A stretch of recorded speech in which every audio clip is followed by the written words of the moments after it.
یک کس آمد گفت پیغمبر صلی الله علیه و سلم ما میخوایم که یک منطقه بود به بوانه نام یک منطقه بود. گفت ما میخوایم صاحب در این بوانه یک دانه شتر نظر کردیم به دربار خداوند همینجا ذبح بکنیم. پیغمبر صلی الله علیه و سلم سعی کنین دقت پیغمبره. فقال له النبی صلی الله علیه و سلم هل کان فیها وثنا، در این منطقه بوانه در قدیم زمان کدام جای بت بود؟ چون در عصر جاهلیت بعض منطقه را بت‌ها را مانده بودن، لات در یک جای بود، منات در دیگر جای بود. گفت آیا در اینجا سابق کدام بت بود؟ اتنشه که ای بره اونجا ذبح کنن، مردم باز بگه که این جای همون بت اون. پیغمبر گفت ذبح کن. فقالوا لا، گفتن نه پیغمبر اونجا در اون بوانه هیچ بت نبود.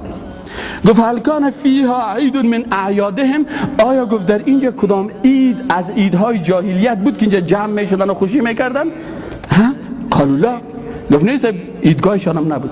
قال فاوفی بنذرک، گفت برو نذرت اینال ادا کن. بنابراین انسان مسلمان از این حدیث پیغمبر چی درس میگیره؟ درس میگیرن در جایی که جای بت‌های جاهلیت بوده در اونجا عبادت نکن. ایده که به نزد غیر مسلمان ها عید بوده چون به عقیدهشان تعلق داره اینه نگی. ایناله من در طول یک هفته به صدها کتاب علما را هر کدامش مطالعه کردم. حدیث پیغمبر صلی الله علیه و سلم چه قسم ترجمه میکنم؟ میگه روا انس بن مالک، میگه روایت کرده حضرت انس بن مالک رضی الله عنه قال قدم النبی صلی الله علیه و سلم، میگه وقت پیغمبر صلی الله علیه و سلم آمد به مدینه منوره ولی اهل المدینه یومان یلعبون فیهما، دید که مردم مدینه دو روز دارن، روزای عیدشان است. دی ساعت تیری میکنن، خوشی میکنن، میوه توزیع میکنن، کیک میخورن، کلچه میخورن، چیزایی که مردم در عید میکنن، خانه یکی دیگه خود میرن. این در وقت جاهلیت بود. پیغمبر صلی الله علیه و سلم چی گفت بر از اینا؟ گفت که قد ابدلکم الله بهما خیر منهما، گفت خداوند متعال به عوض این دو روز دیگه بر شما داده که از این روز که پیشتر است، در فرهنگ اسلام است، در عقیده اسلامی است.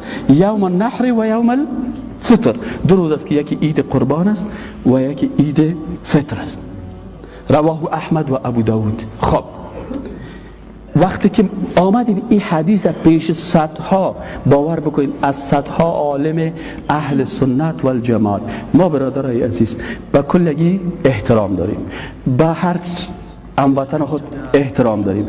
احترام از این معنای زیر نمیده که یک چیزی که در عقیده ما اساس نداره به خاطر که تو خوشحال شوی ما او رو تایید بکنم. من میگم که این همی چیز ناروا هست، بنابراین وقتی که ناروا هست ما میگیم ناروا هست، تو که میگی نه پیش من روا هست تو میفهمی و کارت. اما ما گپ ما برای این مردمایی که اهل سنت هستن، قرآن و سنت اساس زندگی خود قرار میدن، بر از این میگیم که این دو روزی که در سابق بود یکیش مهرجان نام داشت، یکیش نوروز نام داشت، پیغمبر خدا این دو روز رد کرد و گفت به عوض این دو روز عید دو عید دیگه که اسلامی هست، روز عید قربان، روز عید فطر است.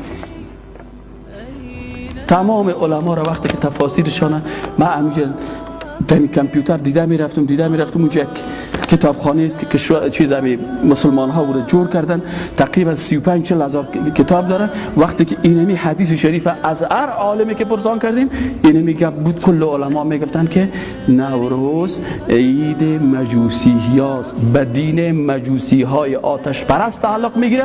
مسلمان در این روز نباید کالای نو بپوشه، مسلمان نباید این روز تجلیل بکنه، مسلمان این روز باید در افتخار نباید بکنه. این جز دین اسلام نیست، در اسلام کدام چیز نداره. اگر عادی مثل یک روز دیگه ور کالایی که دیگه روزا میپوشی، نانی که دیگه روزا میخوری، اما این که تو به خاطر که این روز متبرک از کار نمیکنی، اینجا گناه هست، به عوض ثواب تو در گناه داخل میشی.